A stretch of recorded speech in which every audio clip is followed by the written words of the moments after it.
Let's start then. We have some people here already on Yes, yeah. YouTube. Okay, so Dr. Jihan, the idea, thank you. First of all, thank you for, accepting my invitation to talk to me about some of the issues. We are all going through some interesting times these days with regards to COVID-19 and coronavirus. Everybody is staying at home, including researchers or, PhD students or, MS students or even assistant professors. Everybody is pretty much stuck at home around the world. And I'm very active on Facebook, as you know, with other students from around the world. These questions arise on different type of groups related to research. How do we work during these times, or how to keep our productivity, work-life balance, a lot of stuff. But some of the questions are also evergreen. Some questions we look at on these groups, they are asked all the time. So I thought of maybe doing a quick question and answer session, and we'll see how the response is. If the response is good, maybe we can do it every 2 weeks or every month, once every month, to just talk about different things that people are facing with regards to research. So I shared a link on Facebook asking people if they would be interested in something like this. If yes, share some questions so that we can talk about them. And it was very interesting. We got quite a few questions. So what we'll do is I'll ask you some of these questions. We'll see how do you think about them. And then since we are live on Facebook and YouTube, we'll also see if people have some questions, they can ask us on either YouTube or Facebook, preferably YouTube, because it's easier to manage one stream, so we can continue the discussion. Dr. Jan, before I go ahead and ask some questions, how about you tell us a little bit about what you do these days?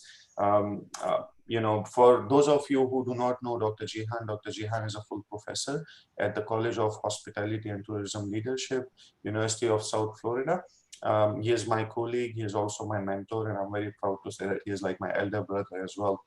Dr. Jihan is also heading multiple journals. One of them is published by Emerald, which is Journal of Hospitality and Tourism Technology, recently indexed into SSCI.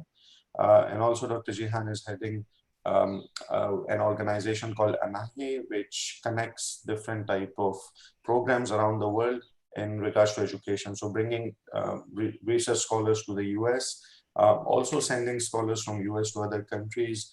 He's also a Fulbright specialist. He does a lot of stuff. So maybe what I'll do is I'll let Dr. Jihan talk a little bit about himself. What does he do? What is he working on these days? And then we can continue with the questions. Thank you. Thank you so much, Faizan. I'm very happy to be here in your channel. And I would like to also thank you for everything you're doing for the research world, for a research field. You are creating very nice content for the young researchers. I also very proud that you are part of University of South Florida, and I'm very, very happy uh, to be designated by you as your mentor, and it's a great feeling. Just like you said, I work at the University of South Florida. I'm the McKibben Endowed Chair Professor and also the director of the M3 Center, which you are also part of it as the coordinator. You see on my behind screen, m3center.org is the website, plus anahe.org also. That's the organization that connects, serves as a bridge between different organizations. Currently, as everybody knows, of course, this coronavirus has disrupted life all around the world. It's the obviously for all of us in our lifetime, that's the most single item that really created a huge disruption. But we learn to live with it. I was lucky as a teacher role, right? I have different roles. One of them is a professor, and I was teaching two online courses. So for me, not many things were changed, but from the research side, we had to stop some of the stuff that we were doing. For example, I was just involved in a research study about virtual reality. So we had a research that was going on, which we collected about 70 data, where we were going to a hotel and asking people to watch a destination on a random basis on a three-dimensional um, uh, virtual reality device. And then we were asking that person if they would like to visit that destination, etc. We were doing the same research with the also two-dimensional. The idea, as you can imagine, that they understand if the virtual reality had any impact on people's desire to visit a destination. Today, obviously, because of social distancing, we had to stop that research. But there is a lot of different research that we are doing.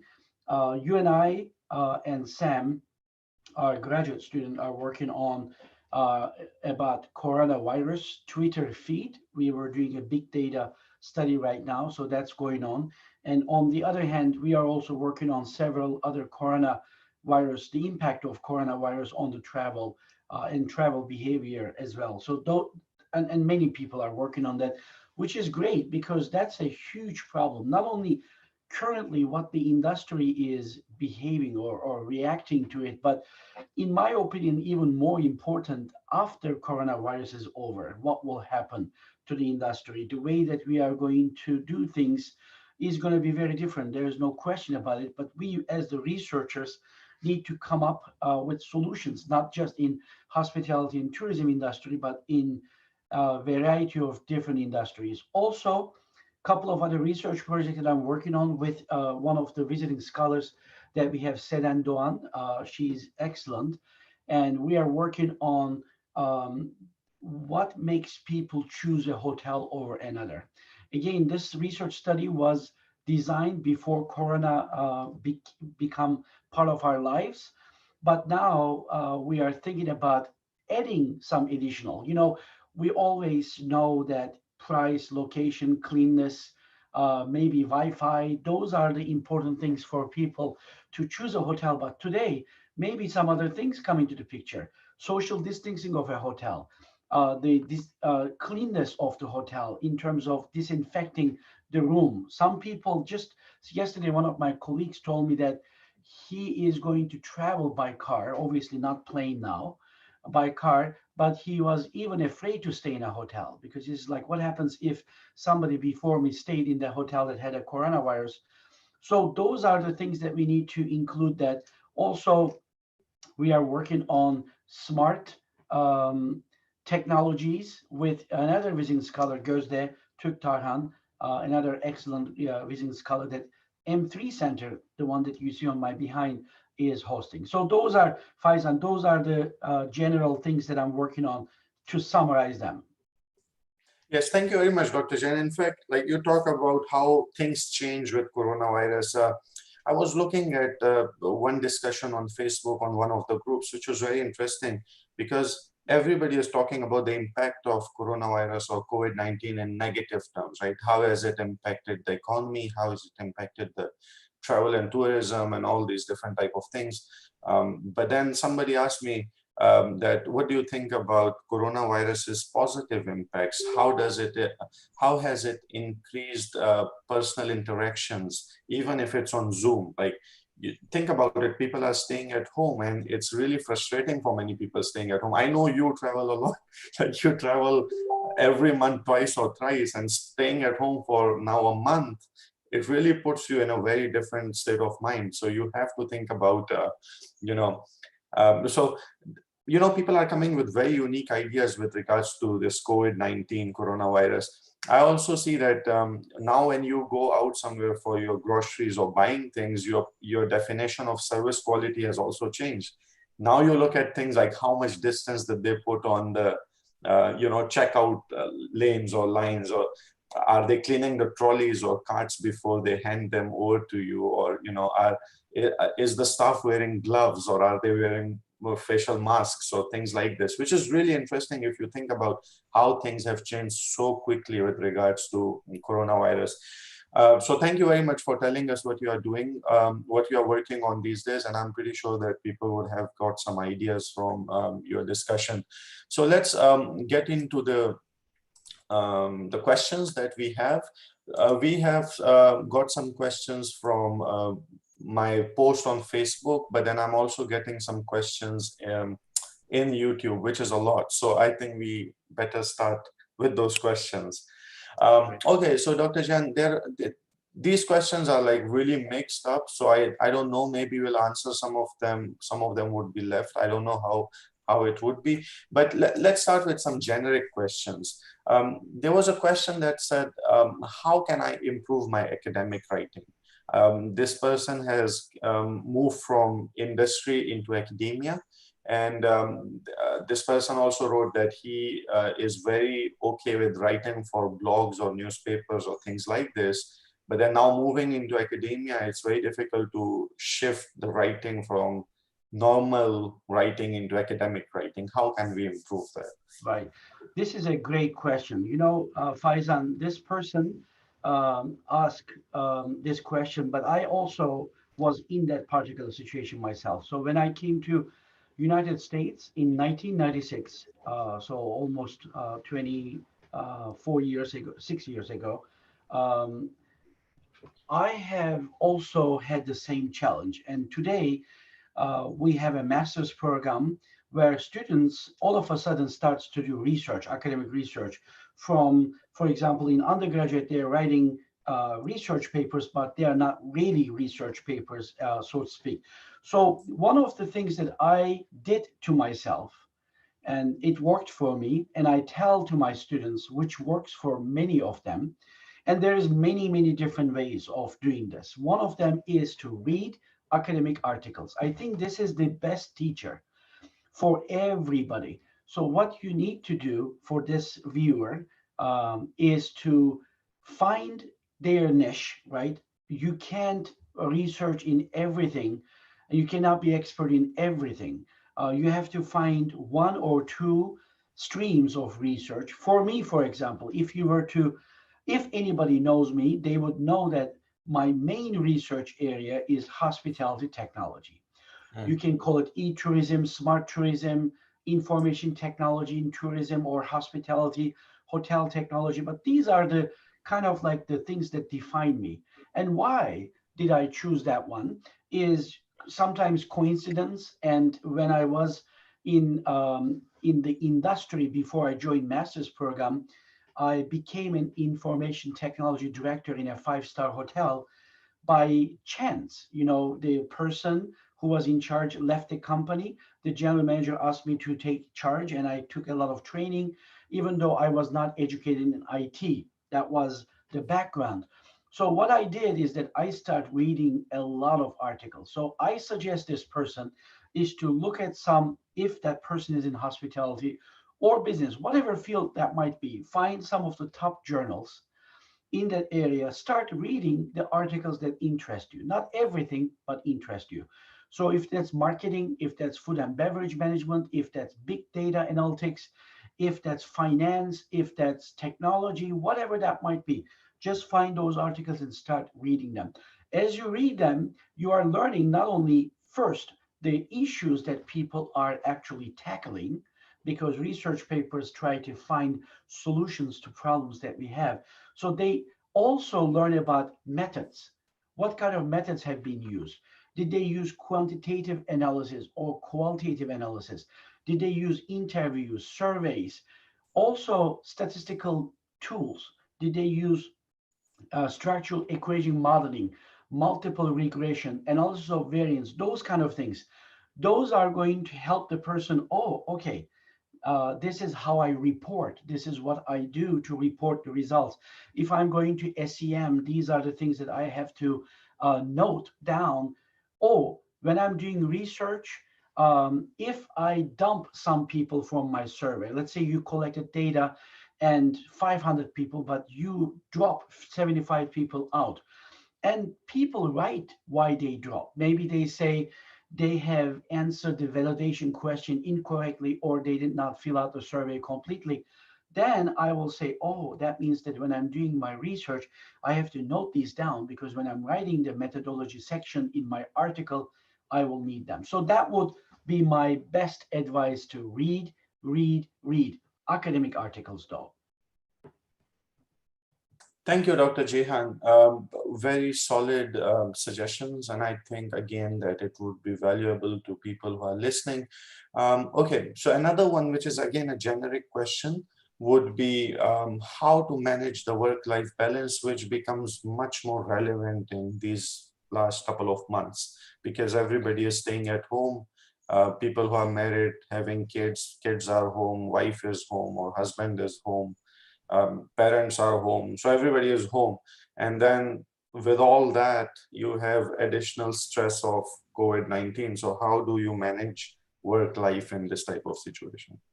You know, this is a $1 million question, Faizan. I wish I knew the answer very easily.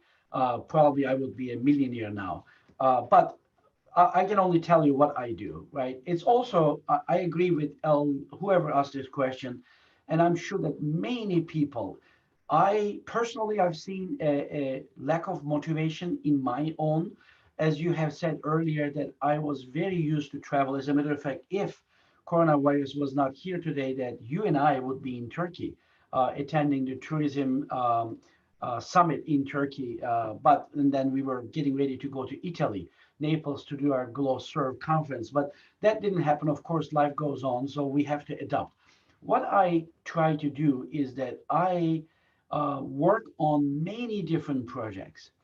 So disruptions become a huge problem uh, in the home or even when before Corona happened. So what I try to do is, and it works for me, is that I try to focus on one thing, whatever that might be. So of course I have also a small child in my home. I have two children. One of them is grown up, but the other one is 12-year-old daughter. So what I try to do is that I try to block time that I can focus on one task only. And this is, unfortunately, this is a huge, you can even see maybe what is my screen here. Just do it. You know, I just motivate myself because I just want to say to myself that whatever that one thing that you're working on it, just do it. So try to allocate time, tell your child or wife, whoever, or husband, whoever is supporting you, that give me that 1 hour, 2 hours, and turn off the phone. You need to turn off the phone. You need to turn off the emails. You need to turn off all disruptions. Um, I forgot the name of the book, but I think it's called Deep Focus or something. There was a book, I forgot the title of the book, but that particular book also, even before Corona, I read, is talking about focusing because in our life, there's so much interruptions. You can't have in your screen, let's say CNN on the right side that you see the death people or the active cases increasing every time, and your WhatsApp, your Skype, your WeChat is working on your phone, and your email is dinging, you know, and more emails coming. That's not going to help anybody. So my recommendation is to block a time that you can focus.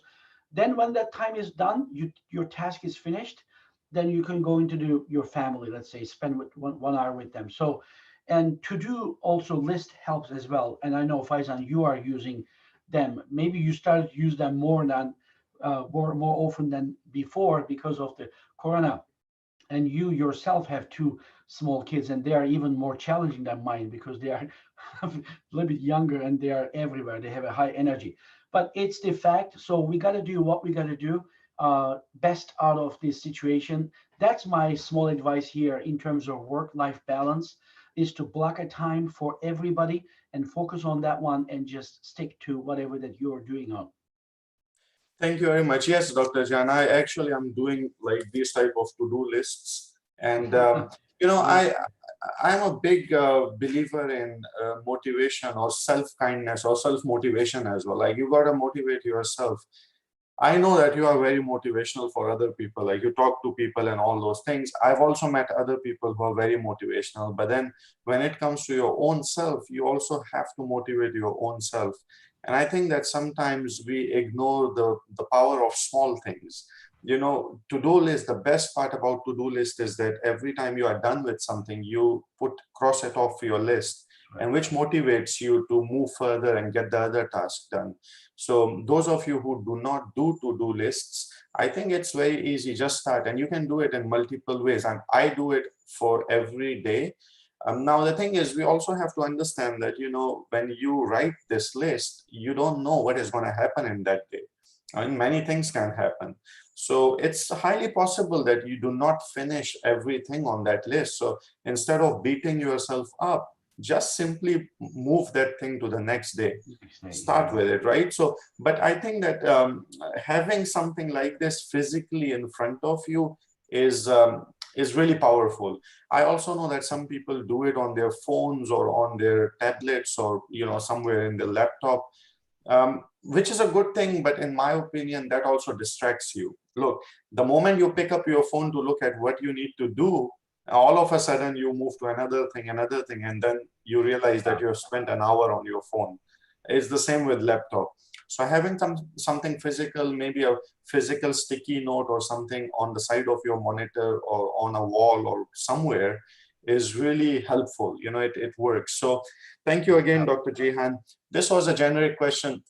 So I see that there are a lot of questions on YouTube, and many questions are related to data analysis and methodology and something like this, which I'm going to get into very soon. But I just want to get some of these general questions, and then we can move into more specific questions. So Sure. there is some question about what factors can improve the quality of research topics. Okay, that's a good question as well, and that's a question that I get all the time from my students. What I say to this particular topic is that to question is that to be able to find a good topic, a good research topic. So there is different factors here, right? One of them, sometimes a student comes to my office. Now they come to my Zoom meeting, just like we are doing right now. And then they ask me that, Professor, I would like to do research. What should I study? They ask this question to me. And so when I answer this question, I also tell them about the quality factors in research is that I am, as the person's, that student's primary professor, that I am not the one who decide what you research and how you research is yourself is going to determine this. What I say is that everybody, I'm sure that you heard this from not just me, but from a lot of different people, that passion is the one of the biggest things that determines, in my opinion, the quality of research. What do I mean by this? For example, I will give you one example from my own life. When I started my graduate degree, I have seen a lot of people talking about accounting field, how accounting professors make tons of money, or accounting professionals makes a lot of money, accounting research here and there. And I said, oh, maybe I should just research accounting. And I changed my focus from hospitality and tourism, going to the accounting. Shortly after that, I realized that just because somebody else says that this field is hot, good, doesn't mean that you are going to be successful in it. That's why I say this passion, finding the passion is very important. Once you find that passion, whatever that makes your heart beat harder, kind of like your love, right? When you see that person, that your heart starts beating more. Same idea. When you start thinking about that research, what makes your heart beat faster is the key passion. Once you find the passion, if you know what it is, and if you don't know what it is, that's perfectly fine too. But if you do not know, then my answer to the previous question also applies here. Read, go into the academic journals and start reading the abstracts of the articles.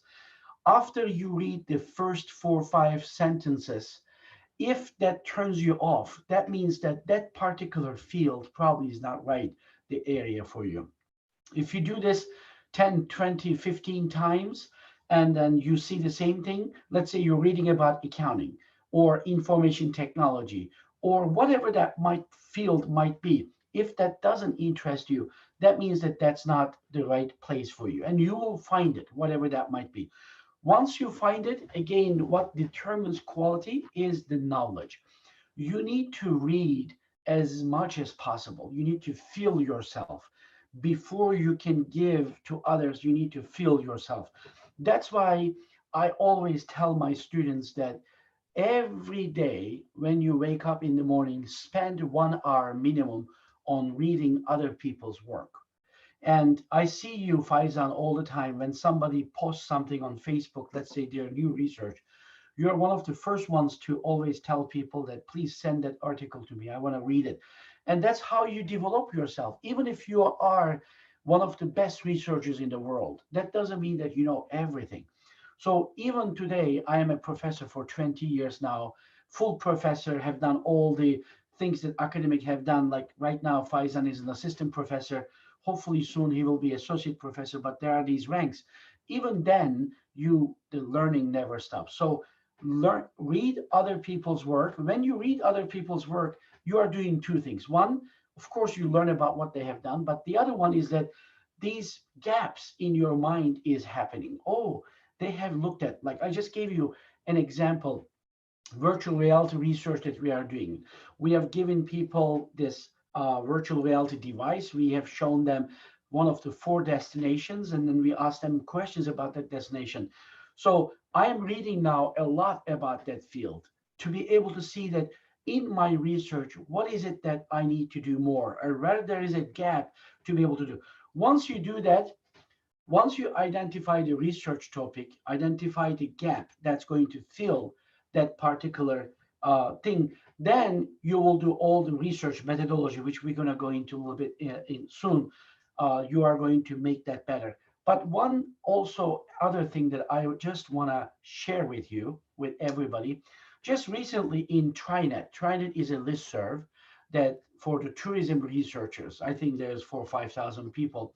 There was a lady, she posted an email there. She is actually an academician that came from the industry, and she was telling how the research that we do not actually help the industry, that she was talking about the gap between. So for that reason, another thing that I want to tell all fellow researchers around the world, that when you are doing research, theory is wonderful, great, and we need theory to be able to base our research on. But you always need to spend some time that how, what are the professional, practical implications of my research? What kind of problems that this is going to solve? For that reason, I always recommend everybody that once you do research, of course, publish in the peer-reviewed journals, top journals, SSCI, Scopus, all that stuff. But on top of that, please try to turn your research into 1 page, 2 page professional article, and share that your research in a professional magazine, journal, or website where that people can also learn from your research. Thank you, Dr. Jihan. I also want to thank everybody who is here. There's quite a lot of questions coming in directly. So just to make it easier and also quicker, what I'll do is I'm sharing my screen right now. There are some questions about how to find research gap. Just want to say that if you go on this channel where you are right now, and if you subscribe, there's a bunch of videos already on that channel about some of the topics that you are The first asking. one So is that research yeah, gap. because the time is limited, so maybe I'll direct you to some of these videos. Somebody asked, how do we find research gaps? So there's a video I just did 2 days ago on how to find a research gap. Then somebody asked, I think Shahab asked, what is the difference between conceptual framework and theoretical framework, which I did a month ago, and that is this video, refining research ideas and literature. Somebody asked about how do we critically do the literature review. Then again, there's a video on the channel about how do you write literature review critically, which is there. So some of the things that, and then someone also asked, how do I find the research topic? So here was another video that I did, finding research ideas and finding research topics. So some of the questions I would highly recommend you to get into the channel and check some of the videos, because some of the videos are very specific to the questions that are being asked. But again, this is only, yeah, this is only because the time is limited. I mean, we have limited time to ask, and I want to answer most of the questions in this session. And experimental research design is also there. There was a Yes. panel. Quite a few. I think I have wonderful friends from different countries, especially developing countries, who just got their jobs in a year ago or this year or a couple of years ago, assistant professors who are having a lot of trouble with, especially with private universities where the teaching load is a lot and then there's research as well. So, that type of stuff. So we did a very interesting panel a year ago almost, which was challenges of an assistant professor in maintaining research pipeline. So I have, I guess, five assistant professors at different levels in their careers, which they talk about a lot of stuff that they do. So I would highly recommend this video to people who just got their job as an assistant professor a year ago, 2 years ago, to watch this video. Very interesting insights into life as an assistant professor. Okay, so Dr. Jan, thank you for sharing your views on that particular topic. Let's go into some questions related to journal, because you also had multiple journals, right? You had Right. a paid, not a paid journal, but a commercial journal by Emerald Publishers, but then you also have some open access journals, which are truly open access. So let me ask you this question. Somebody asked that the number of submissions, this is Jem, he asked, number of submissions to journals are increasing, number of journals are also increasing, and many editors are struggling to find reviewers. Are you worried about quality control issues? Right. That's a great question. You're right, Faizan, that Journal of Hospitality and Tourism Technology is published by Emerald. I think the classification is not paid, but it's for-profit journal For profit, publishers. yes.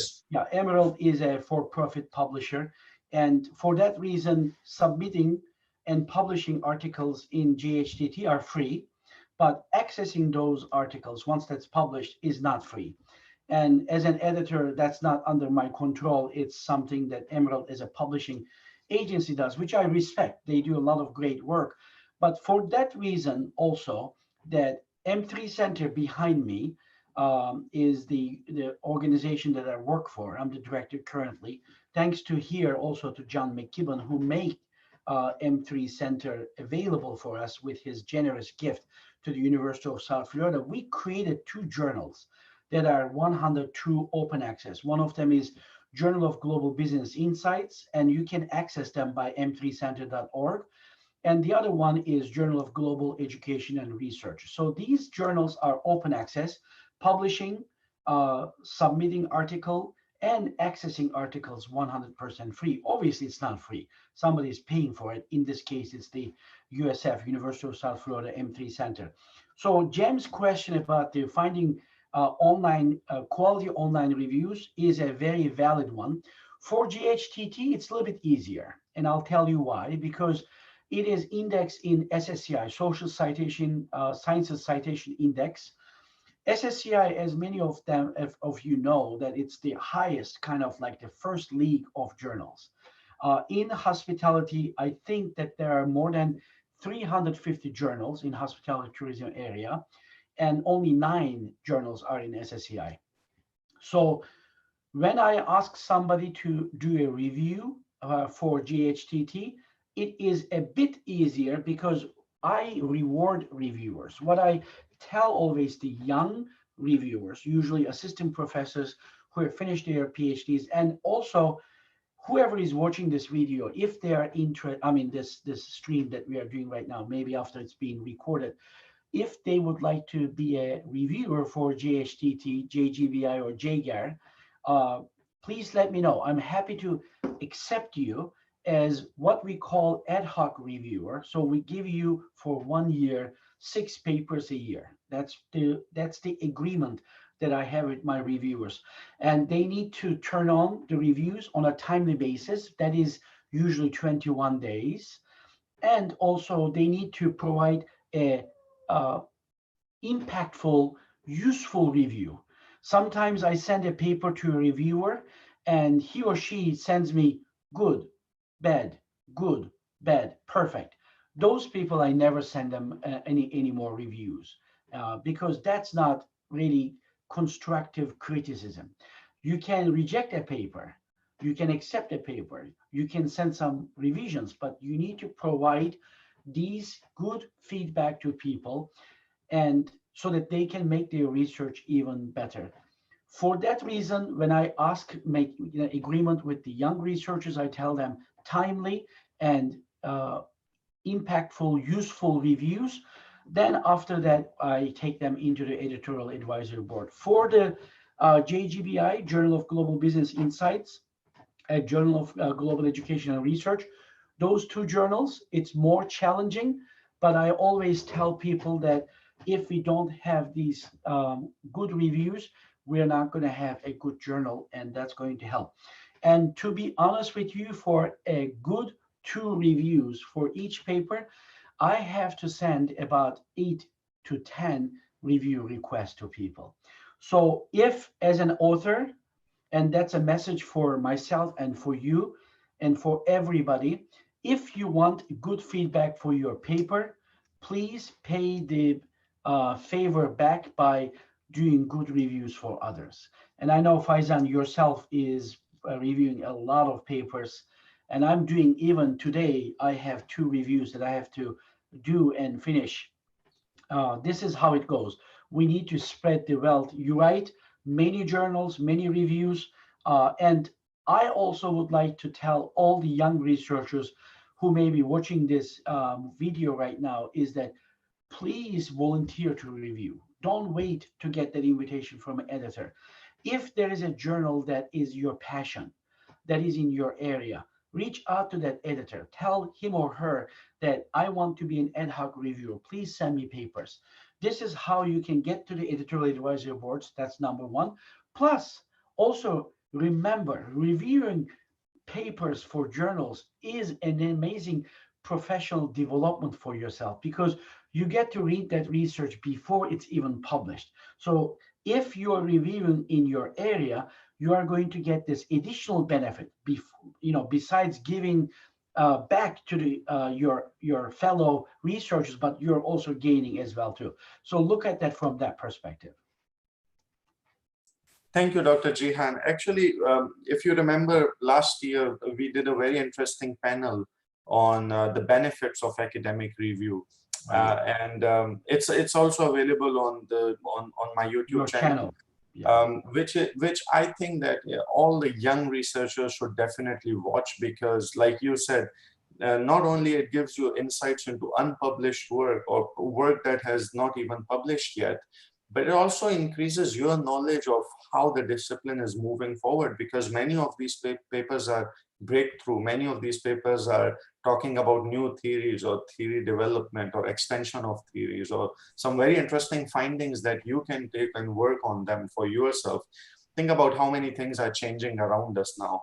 Even if we take the example of this coronavirus or COVID-19, publishers have already published some papers on it. Think about people who reviewed those papers, the insight into that initial data about this coronavirus. How many ideas does it give you to work on? So it's definitely a very rewarding experience reviewing articles. But then on the other hand, it's not always the greed, but it's also the passion of your love for doing things. I think that pretty much everybody would agree that, this profession that we are in, like research and academia, it's not to make you rich, because I really do not know any rich professors. It's not.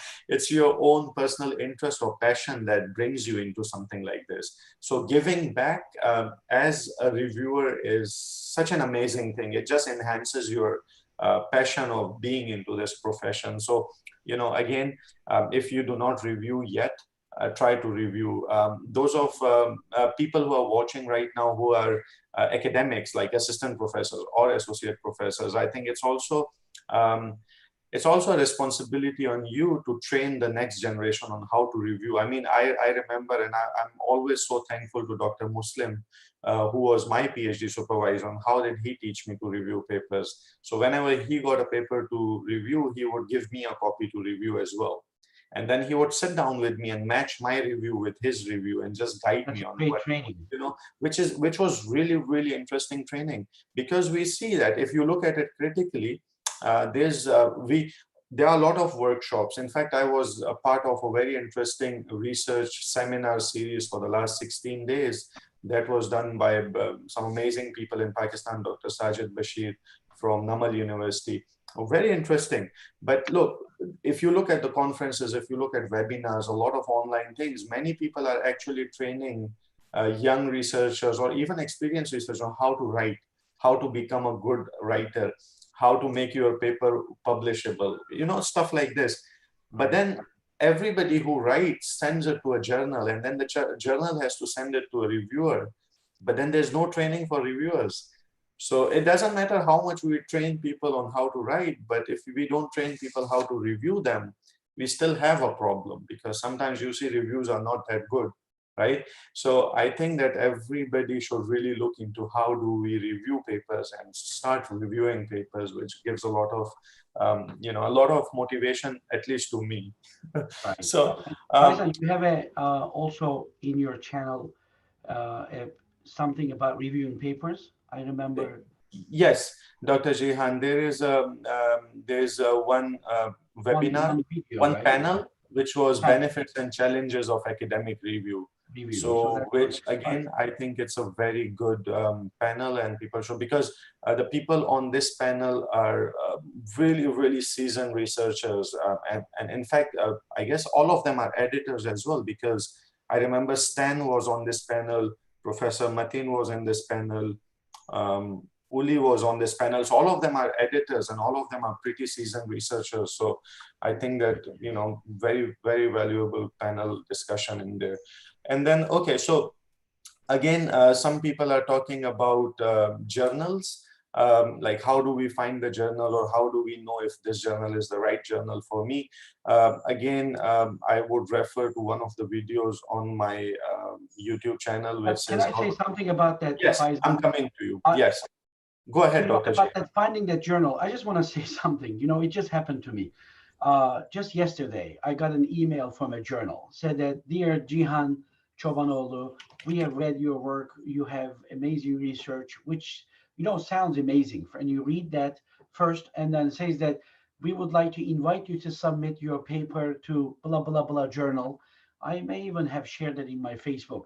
And then said that review time is 1 week, publication is 4 weeks. If a journal tells you this is a journal that you should not publish at all. A good journal will never send you review in 1 week. Nobody does it, right? Even if it is the best journal. As a matter of fact, as the journal gets even higher in quality, that review process usually takes even longer.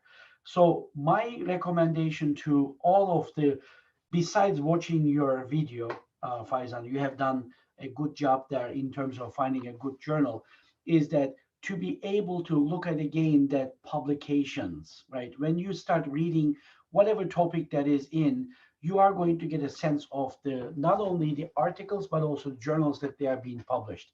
So SSCI journals is top of the list. So if you go to just type SSCI list or SCI, right? If you're in science, Science Citation Index, or if you're in social science, Social Sciences Citation Index, that list, and Scopus, if a journal is part of a Scopus.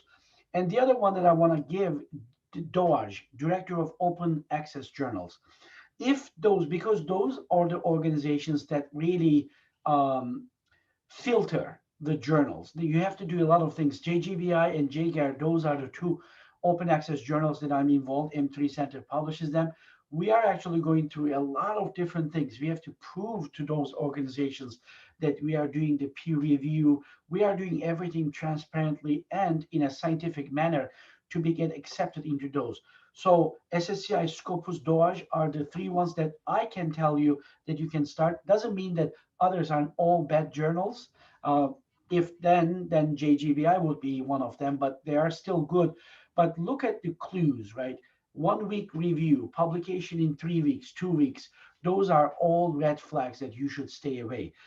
Publishing, sometimes it may be, especially for young researchers, publishing quickly might be something that you say, oh my God, I need to publish quickly. I need to do it. But believe me, publishing in those kind of journals, which we call predatory journals, are going to damage your professional life more than it helps you. Maybe it may appear that you get that check mark. Okay, I got that publication for my promotion, but in the long run, it's definitely gonna hurt you.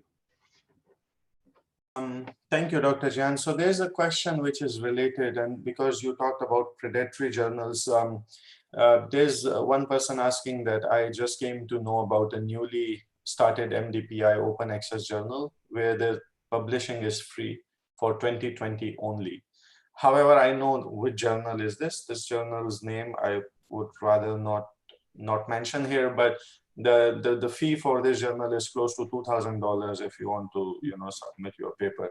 To be specific, it's $1,750, and I have published 5 to 6 articles there. Is it worth to submit a good paper in journal like this? Yeah, for that viewer, I would just say that, look, first of all, publishing 5, 6 articles in the same journal is not good. In my opinion, you should go into different outlets. Finding, again, I don't know how many articles that particular person has. If you have 50 articles and five of them in that particular journal, maybe that's okay. But if you have 6 articles and 5 of them in one journal, and that's a paid journal, that might be not very professionally advisable, at least for me. That's my opinion. I respect everybody else's opinion. What I want to tell this person and the other viewers who might be in the same, there are so many journals out there that is maybe this, there's one journal in our field that is paid journal. Okay, it's open access, but you got to pay a reasonable amount. That's particularly perfectly fine journal, but my recommendation, if this person was my student or my colleague who came to ask me, what I would tell him or her is that go and find another journal that doesn't charge money. There are many, many journals that are like, for example, for profit publishers like Emerald, Elsevier, Taylor's and Francis. Those are the main ones that come to my mind. They have a lot of great journals in which that you can publish freely, but then access is a problem. Those article publishers also have a model, what they call is open access. So you have to pay a little bit money for your article to be open access so that the citations increase. But with a little bit of research, you can find those journals that will not charge you huge amounts of money, which is a strain, not just for developing country researchers, that I know that some of these publication fees are even more than 1 month's salary in some cases. Or you mentioned, Faizan, I think this person paid $2,000. That's insane, in my opinion. That's so much. There are so much alternatives that you can find, and I'm happy to answer those questions in private. You can access me from this m3center.org, anahi.org, or cobanoglu.com, which is my website, which my contact information is there. So happy to help individuals. Faizan is helping a lot of people also, and there are many, many great researchers like Muslim Amin we mentioned. It's our, Faizan's another mentor and my good colleague right now in Malaysia. We will be happy to do that. Thank you, Dr. Jehan. I also want to say, like some people, and this happens with a lot of Asian countries because there's so much pressure of publishing, like people are pushing everybody to publish, especially when it comes to SSCI journals. Like you have to publish in SSCI journals.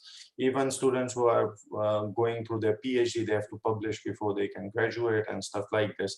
So last time when I was in China, I went to multiple universities to speak, and this was a common question. It doesn't matter which university you go to, it doesn't matter who are the students, but it's the same question. Is it good to publish in journals that are charging, but the turnaround time is quick, like 1.5 months?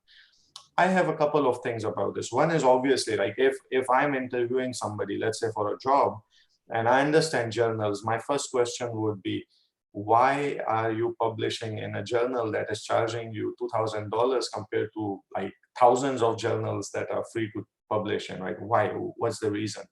Then the other thing is we should understand that editors are also human beings. They understand. So if you are into a situation where you need to get your paper published soon, as far as your paper is good, right? If the paper is good, you can definitely send an email to the editor saying that I'm into a situation like this, where my promotion is based on this paper, or where my graduation is based on this paper. So I would really, really appreciate if you can, make it fast track, or send it to reviewers vote, send it back soon to me. I know Dr. Jian, you send me emails sometime, or Dr. Fevzi Okumo send me emails sometimes saying that, hey Faizan, this is a paper, I want you to review it in 3 days, or I want you to review Corona it. is a good example, right? And also Corona is a very Sweden, good example. Anatolia Very has good published example. papers Yes, already. and you know what's so interesting about this whole situation is that even if you look at the papers that are published on corona, they actually started a new category. So now when you look at the paper that is on the website, it actually says fast track publication, because some people are going to still question, like, how is it possible you submitted it on 15th of March and then it's published on, let's say, 28th of March? I mean, people ask questions, how is it possible? How is the review process possible? It is possible if you are telling the editor that, okay, I'm in a situation like this and I want to get it, Now, yes, maybe sometimes editors cannot do anything about it, but most of the times editors would understand because they've gone through something like this. So instead of going and paying somebody $2,000 or $1,500, just try talking to people and it would work for a lot of you. I personally don't think that it should be charged. Now there are obviously some very good journals, specifically in some disciplines, that have to charge because it's a cost recovery option or something like this. But then in that case, you also have to go to the editorial board of the journal and see who is on the editorial board. I mean, me personally would never be part of an editorial board of a journal that charges people to publish their work.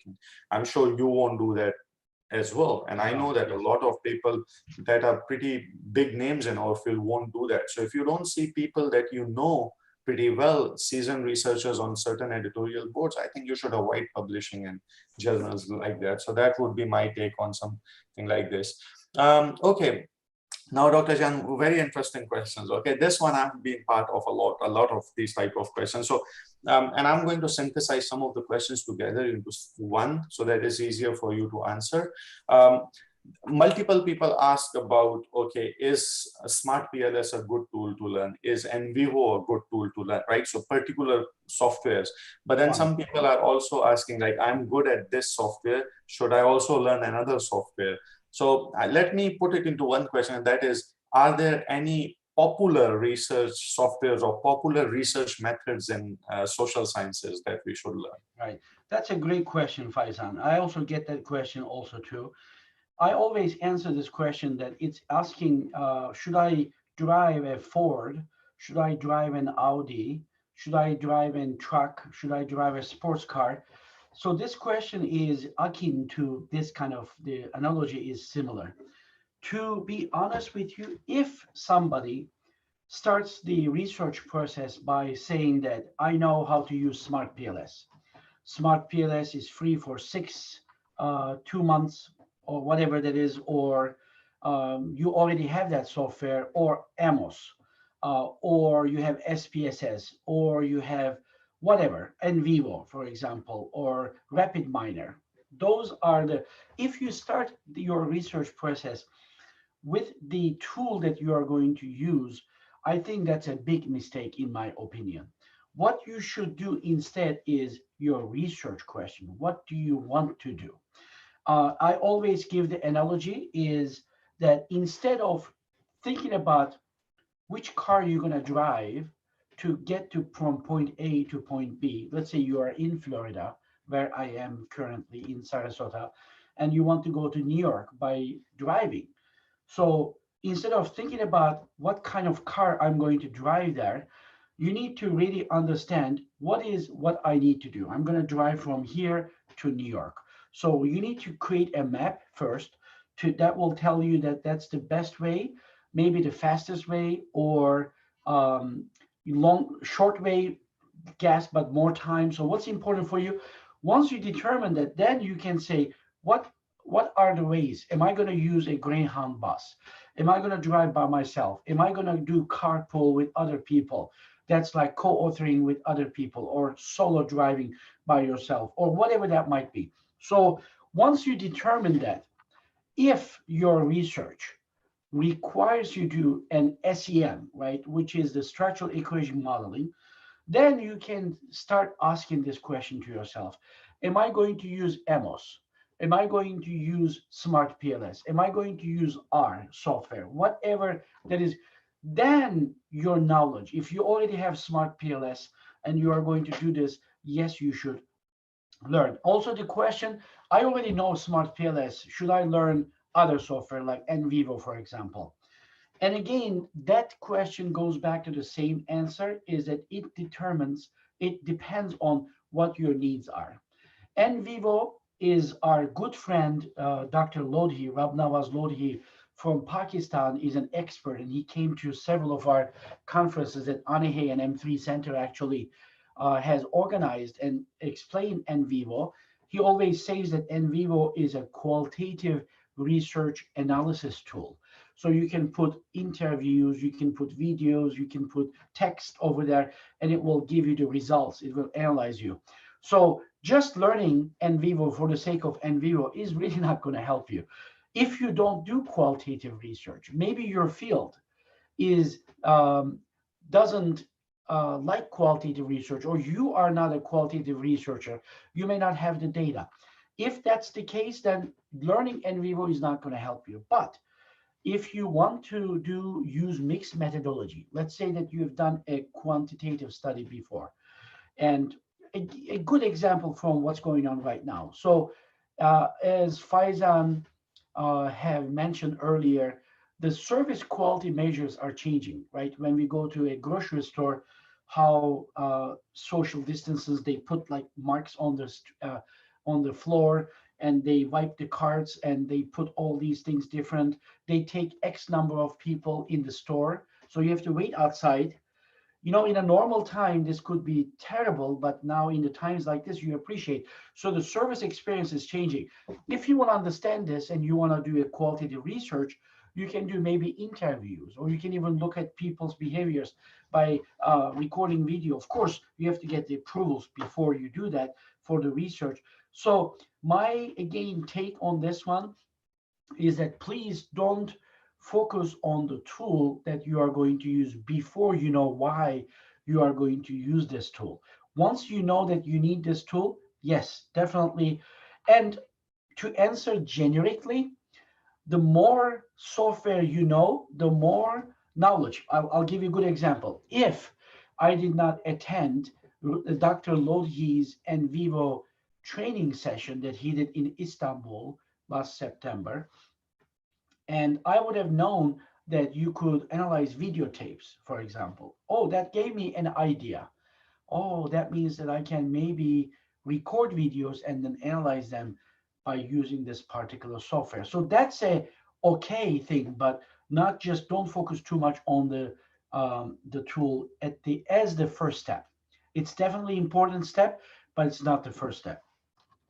Thank you, Dr. Jihan. I also want to say that, it's important because these days I see that many people put on their CVs that I'm an expert in this software, or I'm an expert in that software, or I know this or that.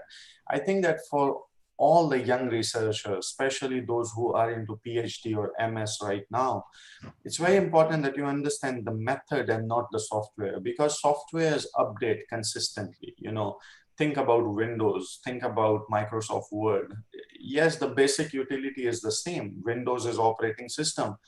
But think about Windows 98 or Windows Millennium Edition, and now think about Windows 10. How Oh, has it Unix. changed? We had Unix. Unix, Linux, things have changed so much, right? For that matter, any particular software, it has changed considerably, but then the basic utility remains the same. So I think that if, let's say, somebody wants to learn NVivo, do not just focus on where do you click and what happens after you click. That's not important. What's important is to understand why are you clicking there, and when some output comes, how do you interpret that output? That's important. So let's say if you want to do thematic analysis in NVivo, it's not only NVivo that does a thematic analysis. Even Microsoft Word has a very simple add-on or plugin that can do thematic analysis. Or we have atlas.pi that can do thematic analysis. So unless you really understand what is thematic analysis and how you can do that, there's no point of just knowing where to click in a particular software, right? So it's important to understand the logic behind those tools that you are using. Then also sometimes people ask questions like, why should I use NVO or Atlas.ti when I can do manual coding or manual themes or stuff like this? To this, I feel like if you have interviewed 5 people and you can manually do coding, yeah, by all means do it, because that's the thing you have to do. But let's say you interview 20 people, everybody had like interview for 2 or 3 hours, then why would you spend so much time on doing something manually that you can automate and do it faster? Because time is money for everybody, right? So the choice between manual analysis and using a software is pretty much about how much time do you have. So if you have a lot of time, then do it manually. It's the same if somebody asks me like, why do I have to use SPSS to calculate Cronbach alpha when I can do it using a simple formula? Yes, you can do that formula, but it would take you at least 5 minutes to get that Cronbach alpha, where you can do it within 3 to 4 seconds on SPSS. So, just something like this, that would be my intake on that. Okay, so Dr. Jihan, because the time is really running very quick, we are at maybe another 5-10 minutes. Yes. So let me go with some other interesting questions. There's another question, and that is, how do we develop collaborations? Especially this one come from one researcher from Pakistan, and I was telling you yesterday that I have met amazing people in Pakistan who are really, really good researchers. But for that matter, not only Pakistan, I also know that there are really amazing researchers in Malaysia. I know some researchers in Indonesia. Turkey is another example. Unbelievable, like the talent people have. But unfortunately, people in the West or some developed countries do not know about it, and then it becomes difficult for researchers from developing countries or where English is not the first language to have these collaborations or networking with scholars from other countries. So how can we develop these collaborations? Very good question, Faizan. You and I have a story to share about this. As a matter of fact, I'm very proud of the fact that, I work at University of South Florida. I always tell people that if there are one of the credits that I can take is the fact that Faizan is part of our faculty here now. As you can see, he's touching many lives, and how I met with Faizan is maybe a good answer to this particular question. That I met him in 2013 in UGBA conference in Thailand. Muslim Amin, again, his mentor, I guess encouraged him to go to this conference where I also attended as a keynote speaker at that time. And this is how we met. And, if you are like me, anybody who talked to Faizan about 10, 15 minutes, understand how smart and intelligent he is. So I try to recruit him immediately to my university. And I'm, again, very happy and proud to call him as my colleague here. Today, we are doing this session as well. So another ways of doing this, if maybe somebody is going to tell me that, Professor, you're telling me going from Malaysia, at that time, Faizan was a PhD student in Malaysia, going to Thailand for a conference cost a lot of money. How can I do that? I don't have a lot of money. That's perfectly fine. Conferences is an amazing places. Today, unfortunately, we can't have them because of Corona, but hopefully the day will come soon that we'll go back to the conferences. Conferences is an amazing way to meet with people that could serve as your collaborators. That's number one. But that's not the only way. Today, technology is helping us so much. What I would recommend doing is that get involved with social media. Social media, even though, yes, you can maybe for the girls to share your new lipstick or new clothes or what you're eating in a restaurant, which is all good. I'm not criticizing that, but there is also a very important other benefit of using social media is to create this professional network that you create. There are many, many groups, doctoral support group, right? The Professor Adnan, I think her name, if I'm not mistaken, she created that group. Be involved in that group, for example. People go there, they ask questions, and if you know the answer to a question that was asked, answer them, because the more that you be are involved, the more that people are going to recognize you, and then you may be even invited to a research study. Or there is nothing wrong with reaching out to a person who, let's say that you are working on hospitality and tourism technology. And I get that sometimes people reach out to me by email or social media saying that, Professor Jihan, I would like to work with you. Here's my idea. What would you say about this? Or not even say, I would like to work with you, but here's my research idea. I need feedback from you. Can you please help me?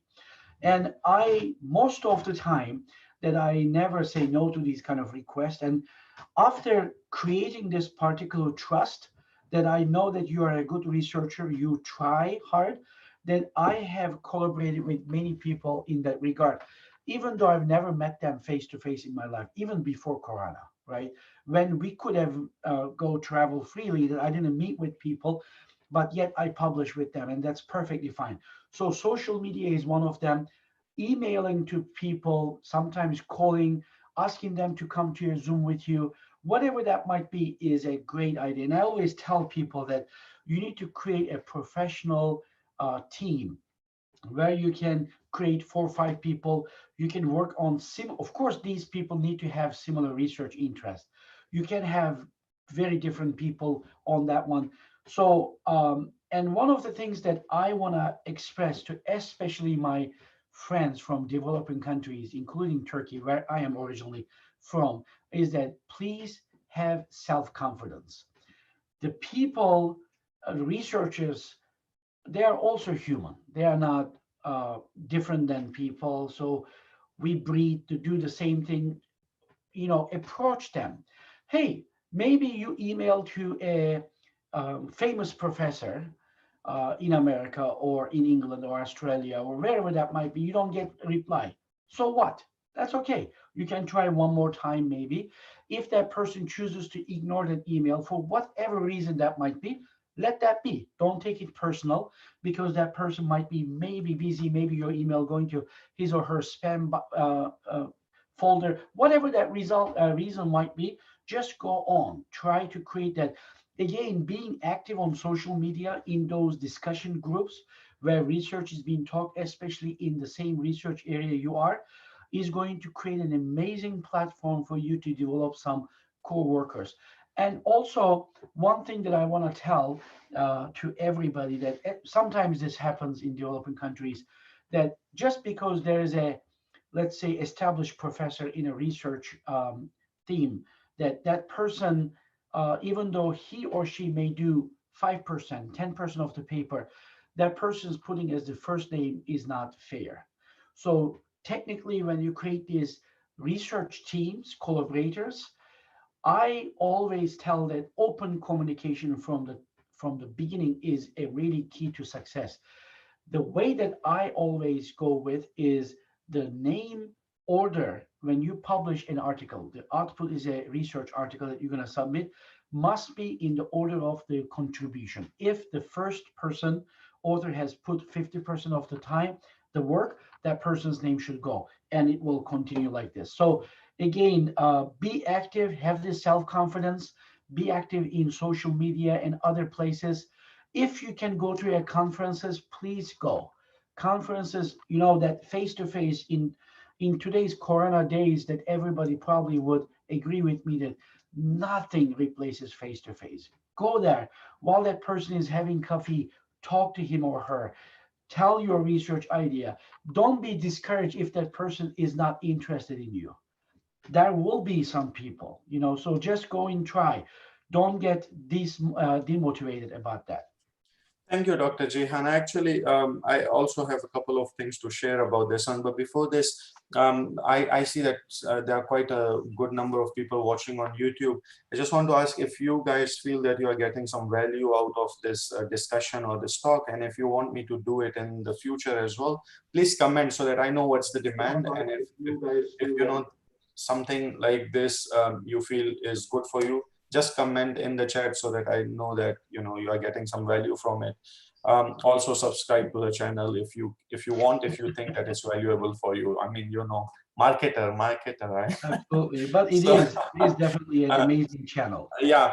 So, okay. Now, Dr. Jihan, about these collaborations that you said that, personal interactions are very important. I actually want to mention, so of course you shared my story and yours, how do I know you? But then I also want to mention a couple of other people who are my very, very good friends now and, pretty much like lifelong friends. One of them is Dr. Kashif Hussain. He is at Taylor's University. You know him very well. Uh, I got to know him through Facebook. I mean, I literally had no clue. We were just Even though you're Facebook from the friends. same country. Yeah, same country, everything.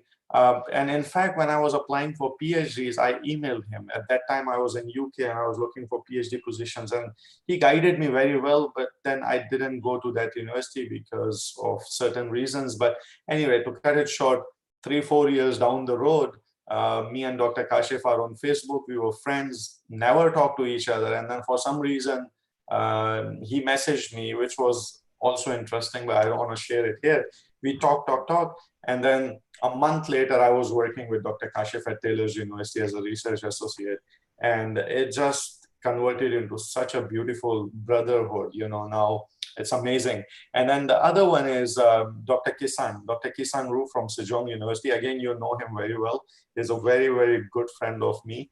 And you know that he especially comes to different conferences just to meet us, just Yeah. an amazing guy. Came to Uh, Istanbul. Yes, but what's interesting is how do I know him? When I was writing my PhD literature review, and Dr. Muslim knows this, that I read a lot of his papers because they were so similar to what I was doing. And one day I just thought maybe why not email him and ask him if he would be interested in working with me on one of the papers. And then that email, and then now is just unbelievable friendship. Just that one email. It converted into such a beautiful friendship now. So again, like you said, email people, and sometimes you just don't get response from somebody, and that's completely fine because even you don't like everybody, right? But it's not only about liking; it's about another person might not be working on research at that time. They might be going through something difficult in their life, so there may be a lot of things. We shouldn't be jumping to conclusions all of a sudden, or maybe putting ourselves into a sense of inferiority or something like that. It's okay if something doesn't work, try another thing, and that may work. Somebody asked a question which was very interesting. I think it's Mr. Zafar. And after this, I'll take one more question and then we can stop. That is, if sometimes you have to use some scales in your research, and these scales are copyrighted to the author, right? What happens if you really want to use a scale, you have emailed that author multiple times, and then there's no response from the author. So how do you deal with something like this? That's a good question. So if the scale has been published and there's no copyright, meaning that you don't have to pay money to be able to use that scale, you can use that scale. As obviously, you have to cite them properly. But if the scale is something that you have to pay money or get permission, if it is specifically designed, and in many cases, if a scale is published as part of a research article, that may not be that. So if it is protected by law, obviously you cannot use that. So what I would say that you would just use maybe alternatives, or maybe you can even create your own scale for that matter. And there are many, many resources available, including Faizan's channel is creating a scale for that reason. And the other thing that I would like to tell you is that um, when you look at that particular scale, that look at the articles that have used that scale. So maybe, that Zafar Iqbal, I think, asked that question. Now, for some reason, I can see the questions on YouTube channel as well. Earlier, I couldn't see it, but now, and the other thing that I would say is that go and look at the articles that use that scale that you're interested. You imagine that you reach out to the author, that author did not give you or did not reply for whatever reason, and then ask those the other articles that has used that scale, ask them what they have done. So as long as you do the things in order and do your best to be able to acquire that permission, then I think you are going to find a way for this. Thank you, Dr. Jehan. Last question, and I think that is a very important one. And that is that many universities around the world now, they are asking the faculty members to publish in top-tier journals or SSCI journals. And this requirement is yearly, which means every year you have to publish 2 or 3 papers. So how do you cope with something like this? How do you manage something like this? That's another good question, Faizan. My answer to everybody on this is pipeline. Pipeline is the answer. What is pipeline? What do I mean by pipeline? Research is usually takes long time, right? You need to create the idea. If you are going to have collaborators, find those collaborators, do the review literature, develop the research questions, then create the survey instruments that you're going to use, not necessarily survey, but whatever that might be, collecting data, analyzing data, and writing the results. And that one is, if I were to say, let's say this process is, let's say 1 year process from beginning to the outcome. Imagine, okay? So when you start in the beginning all the way to the end, if you don't do anything else, then publishing 2, 3 journals in top journals, top publications in top journals is going to be challenging for you. That's why what I say is that pipeline is important. Start one research, come to that review literature, let's say section, okay, let's say 1 month, 2 months. Then you need to start another process, maybe in your brain, maybe come into that fruition. And as you go into that first research, remember the first research into collecting data. Let's say you decided your research questions, you know what your instrument is, and now you're collecting data. That collecting data be quantitative, qualitative, whatever that might be. Or it could be a review article, right? You're looking at other articles. Then your second research should be in the review literature mode while you're collecting the first article. Then the third article. In my pipeline right now, I didn't count, but I probably have 10 articles, which is like, imagine that you're cooking, right? There are 4 or 5 different burners in your stovetop. If you were to cook, for example, stew, you're going to put that first, right? So you're going to put the meat, that's going to take a long time. But if you're going to do rice, and if you want them, all of them come at the same time or one after each other, then you are going to put another into this back burner. Then you're going to put another dish on the other burner. So this is research. Pipeline is the answer. And again, back to the question of collaboration becomes more important here, because you can, if you have collaborators, good collaborators, let's say 3, 4 people that you work together, everybody can take a piece of the work. So with the effort that you would create one article as a solo author, you can create 4 articles with 4 people. Each people are taking a lead in an article. The other person is supporting that person. And you can have those kind of things. And as you go into Faizan is sharing my website here. As you go into that particular, the other has results section, you go start the other one. This is how you can have a high production, in my opinion. So that's the pipeline. Have multiple projects in different stages and keep going with them. Thank you, Dr. Jian. Thank you very much. And then, of course, for those of you who do not have contact detail for Dr. Jihan, this is his website. Again, like he said, he maintains it pretty well, everything he does, and then all his contact details and everything is here. Those of you who are joining from Turkey, I'm pretty sure that you know Dr. Jihan. He also shares stuff in Turkish, which is a separate section. About scholarships. About scholarships and things. So you can look into his website. For me, well, if you know me through Facebook, you pretty much have everything that I do on Facebook. If not, you can follow me on Facebook through ResearchBeast, because my friends are already 5,000 on Facebook. So I don't think I can add anybody else on Facebook. And then I also have Instagram account for ResearchBeast as well as a YouTube page. So Those of you who are not subscribed to it, I apologize that we couldn't take more questions. I mean, obviously there are a lot of other questions, but because of the time Which is great. limitations, its time is just so, and then because of this, it motivates me to do this more, these type of sessions more and more, instead of showing softwares answering questions of people that they have in their mind. So I'm pretty sure that I'll be doing this very regularly. Also, some people ask questions very specific to specific methods or specific softwares like NVivo or Smart PLS or something like this. I'm already talking to some experts in it. In fact, I talked to Christian Ringler, who is the developer of Smart PLS, and he is happy to do these type of question and answer sessions with me. But he said that maybe people can watch some of the videos on how to do certain analysis. And if they are stuck, then we can do a question and answer session to answer those questions. Same is the case with Dr. Abnawaz Lodi. He also told me that he would be willing to do this type of a question and answer session. So if people can do NVivo, they have questions, then my friend Dr. Abnawaz Lodi is willing to answer those questions. And we can do this for multiple methods.